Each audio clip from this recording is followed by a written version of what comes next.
Na-mention naman na natin to noong preseason pa mga idol na sinabi po ni Coach JJ Redick back in July na gusto niyang gawing quote-unquote hub itong si Anthony Davis sa kanilang opensa. Ito ang kanyang plano talaga kay AD sa kung paano siya gagamitin next season, in which ngayong season na nga po yun. At sa opening game nga po ng Lakers ngayong araw, monster game na kagad ang binigay ni AD with 36 points, 16 rebounds, 4 assists at 3 blocks pa yan. Sinabi ni Redick na magmumula kay Davis ang iba sa mga plays nila at tinotoon niya kagad yun. Tignan nyo rito mga idol. Wala pang gagawin talaga si Davis dyan, pero ito kasi yung unang beses na pinatakbo nila ang play na ito this game.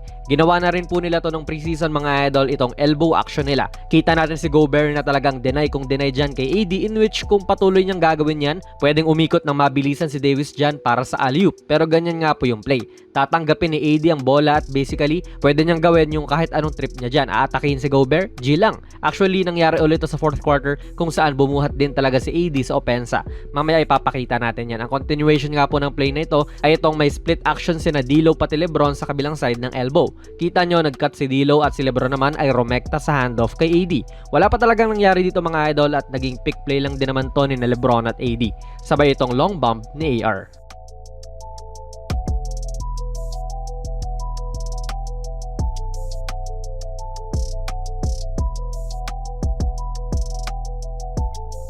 Kung gusto mo pa ng mga videos katulad nito, baka pwede kang mag-subscribe idol. Palike na rin po ng ating video, nakakatulong to sa build up ng channel natin. Dito similar yung play pero medyo binago nga po ni Redick. Galing din kasi yan sa timeout mga idol kaya umupo na si LeBron. Si Max ang pumalit sa kanya. Magnanakaw play sana sila rito eh. Ibibigay pa rin kay AD doon sa elbow pero ngayon biglaang yung nasa kabilang side ng elbow na si Max ay nag-cut. Knockout play nga sana pero nabasa naman ni Ant-Man yan. Nagpalit ng angle yung camera at ayos lang din po kung hindi natuloy yung knockout play kasi may continuation naman po sila. Bigla ang naging inverted pick play to para kay Davis. Rarely mo po itong makikita kay Davis last year na may gwardyang nagsiscreen sa kanya. Laging kay LeBron lang may nagsiscreen na guard last season at noong season pa before nun. Kaya tignan nyo si Gobert pati si Conley, tila hindi po nila alam yung gagawin nila. Nagharangan sila sa isa't isa which gave AD space para tumira rin dito.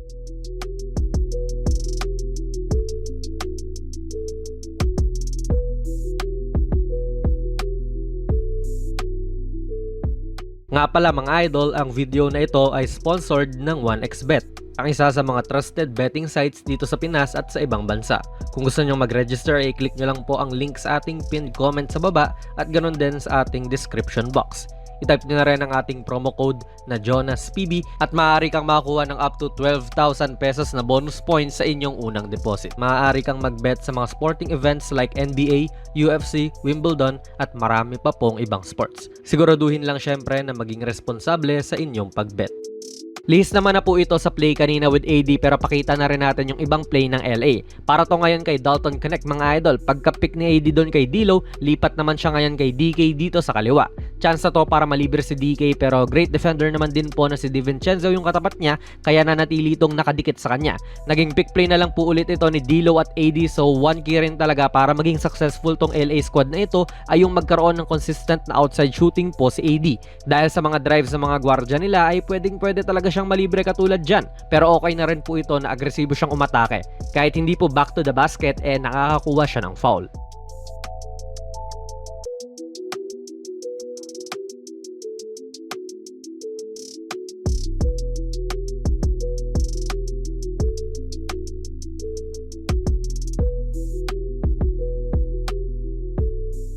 Priority rin talaga si Davis dito sa opensa ni Redick. Hindi siya basta taga-screen lang parate. Tignan nyo, may down screen ngayon si Gabe dito kay Rudy. Para syempre, hindi po makasunod tong si Gobert kay AD kaagad. Now, may one-on-one sa ibabaw tong si AD pati Rudy.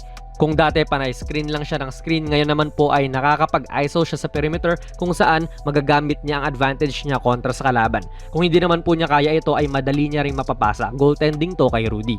Makikita muli natin yung play kanina mga idol, elbow or horns to kung saan si AD ang sasalo ng bola, sabay bigla ang magkakat naman si Max. At may detalye tayong nakita rito mga idol, biglang tumuro si Davis dito sa kanan para lang pampalito ba. Kasi may screen na naman sa kanya mula kay AR. Ang ganda ng play na ito mga idol kasi nakaka-atake talaga si Davis. Gumawa na lang tuloy ng business decision itong si Conley na sumulubong na lang kay AD kasi na-late ng saglit ang depensa. Foul na naman.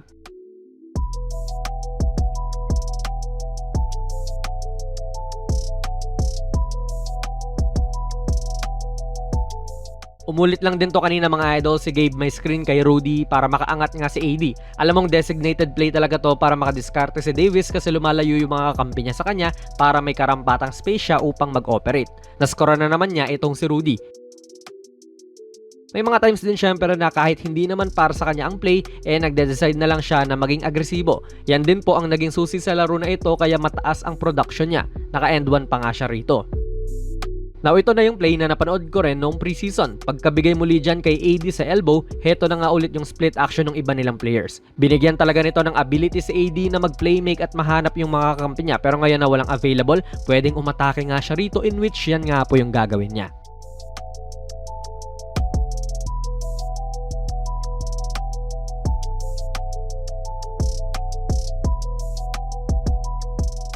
Dito talaga sa fourth quarter ang taas na nung kumpiyansa niya. Ngayon nag-switch sa kanya ang mas maliit na si Ant-Man at gumawa siya nung sarili na lang niya na play. Pinaalis si Rui doon sa kaliwa para masolo niya lahat to.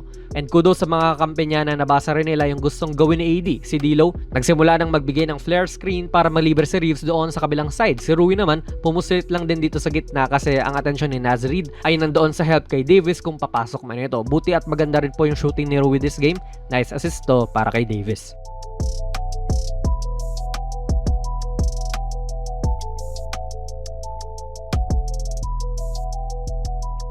Now mga idol, pag-usapan din natin ang play na ito at kung paano nagawa ng Lakers na ilagay sa mahirap na sitwasyon itong si Rudy Gobert. Una syempre ay pumapeso na naman si Davis dito kontra sa kanya in which gusto nga rin po mag-deny ni Rudy. Kaya rin po hindi binigay ni Lebron yung bola dyan sa kanya. Kasunod naman ito ay double stagger ng LA para kay D'Lo. Then may kita natin ang adjustment ni Rudy sa depensa. Ngayon nakadikit or should I say nakakapit pa si Rudy kay AD.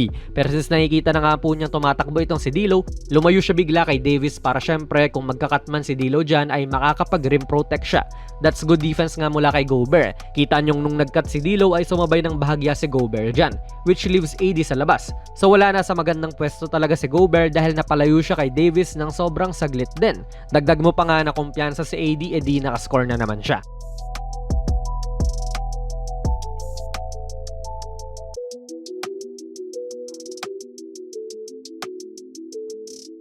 Wala gaanong score tong si Gabe mga idol pero solid to sa pag-setup ng mga screen kay AD. Ilang beses na nga rin nating naipakita yun eh. Kaya nagiging mahirap ang sitwasyon ni Rudy kasi hindi rin naman siya sanay magbantay dyan sa perimeter. Na-foul na nga lang din niya to at kanina pa sila penalty.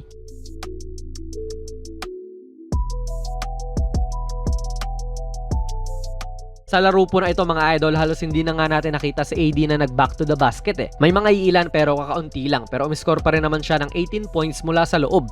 Mainly yan ay mula sa mga drives niya then sa mga pasa rin mula sa mga kakampi. Nung sinabi po ni Coach JJ Redick na gagawin siyang hub ng kanilang opensa, nakita natin yun dito. Attack mode talaga si AD mga idol at tila wala na lang ding magawa si Gobert sa kanyang atake. Kaya na-foul na lang din siya ng maraming beses in which 13 out of 15 naman po siya mula sa free throw area. Magandang panimula tong game na ito para sa Lakers at tinotoon na rin kaagad ni Coach JJ Redick yung plano niya para dito kay AD. Ano po masasabi niyo sa naging laro nila this game mga idol? Ilagay nyo lang po ang inyong mga komento sa ating comment section sa baba. Plug na rin natin ang ating very first merch mga idol. Ako ang nagdesign nitong mala vintage na Kobe shirt, 689 lang yan. At ayan po ang nilalaman kapag bumili ka, PM lang kayo sa ating Facebook page for more info idol.